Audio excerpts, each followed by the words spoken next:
Le JDD, ce porteur de valise qui accuse donc Dominique de Villepin et Jacques Chirac, l'avocat Robert Bourgi raconte comment il a convoyé jusqu'à l'Élysée pendant des années les millions des chefs d'État africains.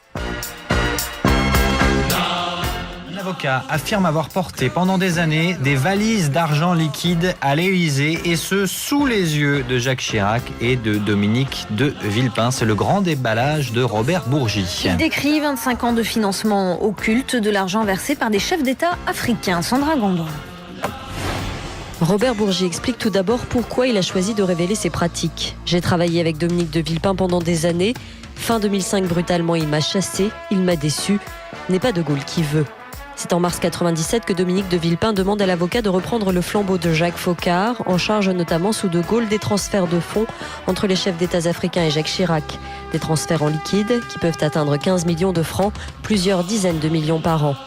En 1997, donc, Bourgi présente Villepin aux chefs d'État africains. Le courant passe, les remises de valises se multiplient, l'argent est caché dans des djembés, des affiches publicitaires. En 2002, par son intermédiaire, 5 dirigeants africains versent 10 millions de dollars pour financer la campagne présidentielle de Jacques Chirac.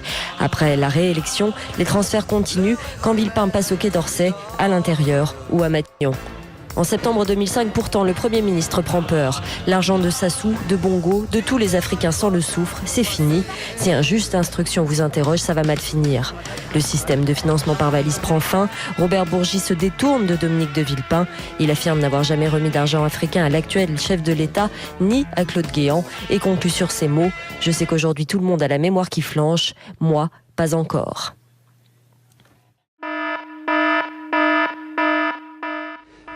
Tout d'abord, il faut que Nicolas Sarkozy rende l'argent qu'il a accepté de la Libye pour financer sa campagne électorale. C'est nous qui avons financé sa campagne et nous en avons la preuve. Nous sommes prêts à tout révéler. La première chose que l'on demande à ce clown, c'est de rendre l'argent au peuple libyen. Nous lui avons accordé une aide afin qu'il œuvre pour le peuple libyen, mais il nous a déçus. Rendez-nous notre argent. Nous avons tous les détails, les comptes bancaires, les documents et les opérations de transfert.